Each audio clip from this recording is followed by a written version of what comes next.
आपका अपने YouTube channel Saraswati toppers classes में मैं अविनाश सर एक बार फिर हार्दिक स्वागत वंदन अभिनंदन करता हूं।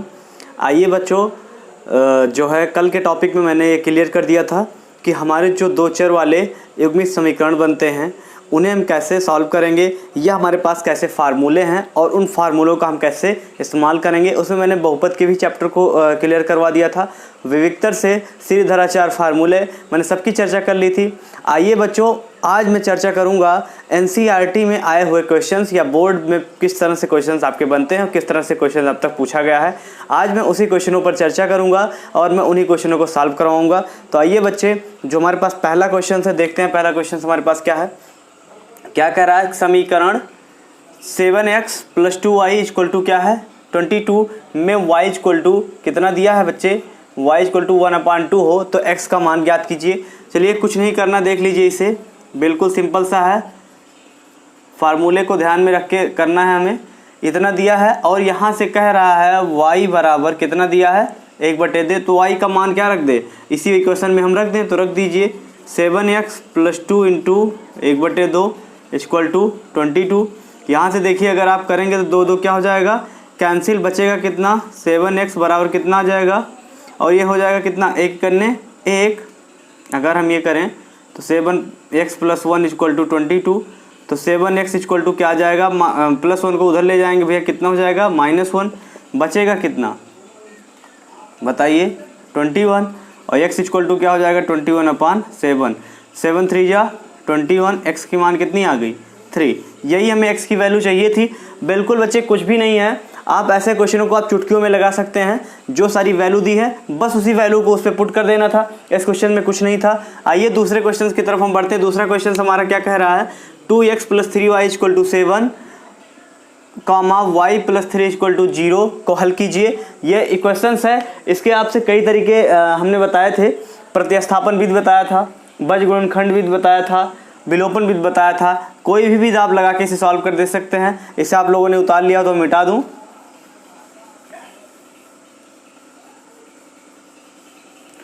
चलिए क्या है पहला समीकरण 2x + 3y = 7। दूसरा है आपके पास y + 3 = 0। अब देखिए यहाँ से तो आपके पास वैल्यू निकल सकते हैं। अगर हम इस इक्वेशन से देखें y + 3 = 0 से, तो यहाँ y बराबर हमारा क्या निकल के आएगा -3। इसी -3 को इस इक्वेशन में फिट कर दीजिए, मतलब मान रख दीजिए। मतलब हम लिख सकते हैं y बराबर -3 मान रखने पर कुछ नहीं है बच्चे, तो हो जाएगा 2x + 3 गुणे -3 बराबर क्या 7।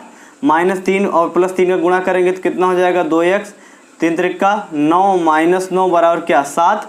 अब यहाँ से आप देखेंगे तो 2x बराबर आप लिख सकते हैं, ये 9 इधर जाएगा प्लस हो जाएगा, 9 + 7 कितना आ जाएगा बताइए भाई, 9 7 16 और x बराबर कितना आएगा 16/2, 2 8 16। x का मान कितना आ गया 8। यही आपका क्या बन जाएगा x का मान, y का मान कितना आ गया -3 और x का मान कितना आ गया 8। तो आई होप्स कि आपके क्वेश्चन समझ में आए होंगे। और ये आपके 2013 यूपी बोर्ड में पूछा गया क्वेश्चंस है। एनसीईआरटी इसी तरह से क्वेश्चंस बना रहा है इस टाइम। वो किस तरह से क्वेश्चंस बना रहा है उसी क्वेश्चनों को मैं दिखाना चाहता हूं आपको। आइए बच्चे कुछ और क्वेश्चनों को सॉल्व करते हैं बिल्कुल इसी तरीके से और इसी मेथड से। आइए चलते हैं हम अगले क्वेश्चन जो है हमारा, ये भी यूपी बोर्ड्स में आए हुए क्वेश्चन है, एनसीईआरटी में आए हुए क्वेश्चन है। क्या है, समीकरण 1/x + 5/y = 3 में x = 2 हो तो y का मान ज्ञात कीजिए। देखिए कुछ नहीं करना, आपको वैल्यू ही पुट करनी है। मैंने कहा है कि आपको पूरे के पूरे दो चर वाले रैखिक समीकरण युग में कहीं कुछ नहीं करना है, सिर्फ और सिर्फ क्वेश्चनों को समझना है और वैल्यू पुट करके आपको उसका मान निकाल देना है। तो क्या है आपके पास 1/x + 5/y = 3 है। सबसे अच्छा आपके पास मैंने एक बताया था कि ऐसे क्वेश्चनों को सॉल्व करने के लिए हम कौन सा बीजगुणनखंड विधि का प्रयोग करते हैं। तो इसका इससे गुणा कर देंगे, इसका इससे कर देंगे, क्या हो जाएगा भैया कैंची गुणा जिसे कहते हैं। ये हो जाएगा y प्लस आपका कितना बनेगा 5x बराबर बटे में क्या हो सकता है xy, इसका इससे गुणा करेंगे, ये बराबर हो जाएगा कितने के भैया 3 के। यहाँ से इसे सॉल्व कर लीजिए, y + 5x बराबर इसका इससे गुणा हो जाएगा। अब यहाँ भी बीजगुणनखंड विधि का फार्मूला लग गया, क्या हो जाएगा 3xy। और यहाँ हम लिख सकते हैं क्या, x बराबर 2 हमें मान दिया है। x बराबर 2 मान रखने पर क्या लिखें, x बराबर 2 रखने पर तो रख दीजिए y plus 5 into 2 equal to 3 into 2y। कितना हो जाएगा भैया, y plus 5 into 2 equal to हो जाएगा 10 बराबर हो जाएगा 3 दूना 6y। अब y को आप अगर इधर ले आएँ y वाले फंक्शन के, इस y को आप उधर भेज दीजिए तो 10 बराबर कितना हो जाएगा 6y माइनस y बराबर क्या हमारा 5y। अब यहाँ से y बराबर क्या हमारा निकल के आएगा 10/5, 5 दूना 10। y का मान कितना मिला हमें 5, सॉरी y का मान हमें कितना मिला 2, 5 दूना 10 मिल रहा था ना, और x का मान कितना दे रहा था 2।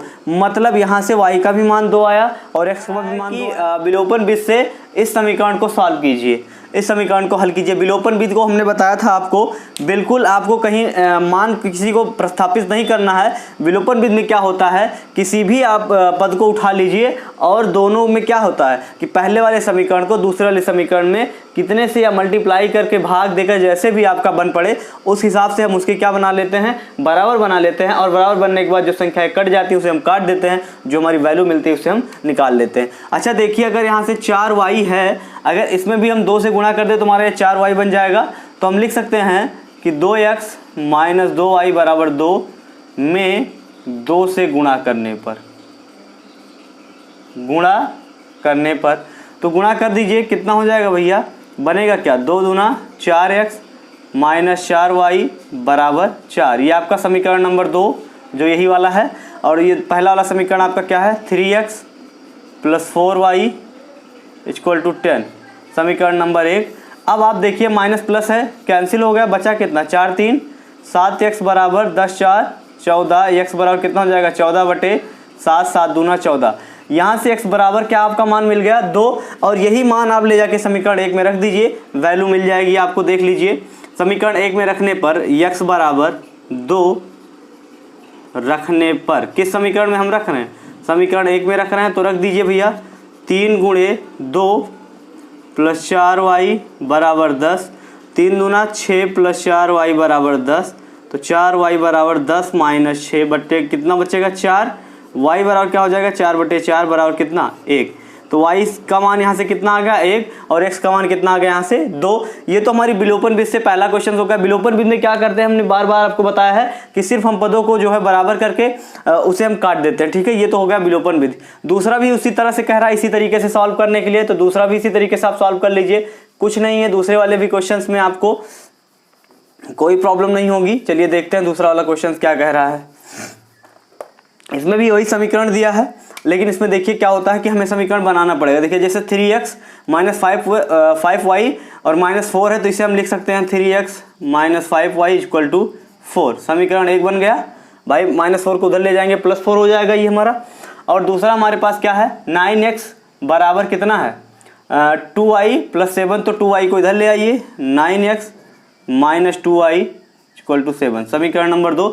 अब कुछ नहीं करना है आपको विलोपन विधि में, मतलब किसी एक को आपको क्या कर लेना है, बराबर कर लेना है। तो बराबर कर लीजिए, कितने से हम कर लेंगे, कितने से गुणा कर दे। देखिए अगर ऊपर वाले में 3 से गुणा कर दें तो ये हमारा बराबर हो जाएगा 3 त्रिका 9 और 3 पच्चे 15, तो हम यहाँ लिख सकते हैं 9x माइनस 15y बराबर 3 चौके 12।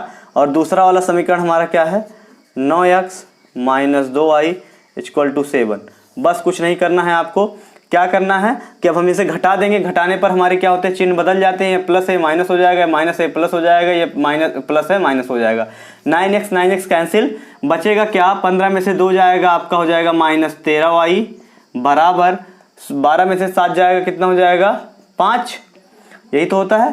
तो चलिए अब यहाँ से माइनस 13y बराबर कितना आ गया आपके पास 5, तो y बराबर क्या हो जाएगा 5/13, माइनस y है, माइनस को आप उधर लिख सकते हैं, तो ये y बराबर हो जाएगा माइनस 5/13। ये आपका y का मान आ गया। इसी मान को आप रख दीजिए समीकरण 1 में, आपका क्या हो जाएगा x का मान आ जाएगा। कोई भी कहीं भी अगर क्वेश्चन से आपको प्रॉब्लम लग रही है तो बताइए, यहाँ से आप लोग x का मान निकाल कर बताइएगा हमें कि x का मान आया क्या। कमेंट्स में आप x का मान निकाल कर बताइए कि x का मान आया क्या। यही मान आप समीकरण 1 में रख दीजिए या 2 में रख दीजिए, किसी भी समीकरण में रख देंगे आप, उसकी वैल्यू हमें पता चल जाएगी। ठीक है बच्चे, आइए 2-4 क्वेश्चन हम अगला क्वेश्चन। ये जो अगला क्वेश्चन है हमारा, ये very very very important question है। इस पर आप जितना इंपॉर्टेंट लगाना चाहते हैं, जितना स्टार लगाना चाहते हैं आप लगा सकते हैं, क्योंकि ये क्वेश्चन बार बार आपका पूछा गया है और ये आने वाले अभी जो आपका पेपर हुआ है उसमें भी ये क्वेश्चन पूछा गया बच्चों। कह रहा है समीकरण ax + by = 2 और bx + ay = 3 में से y को विलुप्त कीजिए। मतलब क्या कह रहा है कि y को हटा देना है, y को गायब कर देना। देखिए क्या है तरीका इसे गायब करने का। ax + by = 2। अगर हम इसमें क्या करें कि समीकरण 1 में हम क्या कर दें, इसमें a से गुणा कर दें, a से गुणा कर दें। तो चलिए गुणा कर देते हैं a से। कितना हो जाएगा a से गुणा करने पर? देखिए भैया a² x + aby = आपका 2a बन जाएगा। समीकरण 1 मान लीजिए इसे, ठीक है। दूसरे में देख लीजिए bx + ay = 3 है, bx + ay = 3 है। इसमें b से गुणा करने पर, b से गुणा करने पर तो आपका बनेगा क्या, ये b² x + aby = 3b। यही है समीकरण 2 मान लीजिए। अब समीकरण 1 में से समीकरण 2 को घटा दीजिए, आपका आंसर देखिए। समीकरण 1 में से 2 को घटाने पर चलिए घटा देते हैं। क्या हो जाएगा हमारा, ये घटाइए भैया। a² x minus b² x और ये आपका aby माइनस प्लस है, सेम है। जब घटेगा तो ये क्या हो जाएगा, आपका कैंसिल हो जाएगा। बराबर ये क्या बचेगा आपका 2a - 3b। अब यहाँ से देखिए x कॉमन है, x कॉमन ले लीजिए, बचेगा क्या a² - b² बराबर 2a - 3b। तो x बराबर क्या बचेगा 2a - 3b बटे a² - b²। यही आपका क्या हो जाएगा, आंसर हो जाएगा। देखिए आपका y कैंसिल होगा कि नहीं, y के कहीं पद हैं तो y को ही हमें विलुप्त करना था और इसके मान को निकालना था। तो हमारा मान क्या है, x = 2a - 3b अपान a² - b²। तो बच्चों ये तो थे हमारे बोर्ड, यूपी बोर्ड में किस तरह से क्वेश्चन पूछे जाते हैं, उनको हम समझाए। एनसीईआरटी आपका किस तरह से क्वेश्चन बनाता है आप समझ गए होंगे। और इसी तरह ही आपके क्वेश्चंस आएंगे भी बोर्ड में, बिल्कुल घबराना नहीं है। बिल्कुल आपका सत्र में भी बता दूं कि कोरोना की वजह से ये आप मत सोचिए कि आपका सत्र पीछे चला जाएगा, आपका सत्र वही रहेगा। और बिल्कुल आपका ये मान के चलिए, जिस हर बार जैसे होता है मार्च और फरवरी के मतलब फरवरी के लास्ट है और मार्च के शुरुआत में ही आपका पेपर होगा, ये तय है। बिल्कुल आप लग के पढ़ते रहिए, ये मत सोचिए कि आपका जो है कक्षाएं नहीं चल रही हैं तो इसका मतलब आपका पेपर नहीं होगा। पेपर आपका बिल्कुल टाइमिंग पर होगा। तो जितने भी बच्चे हमारे कोचिंग में एडमिशन लिए हैं या जो नहीं भी लिए हैं वो भी इसे देखें और फॉलो करें, और कहीं से कोई दिक्कत आए तो कमेंट्स करें। बिल्कुल बच्चों, आप लोग के लिए हम लोग हमेशा 24 आवर्स तत्पर रहेंगे। Thanks for watching this video. Comment करिए, लाइक करिए, शेयर करिए, सब्सक्राइब करिए।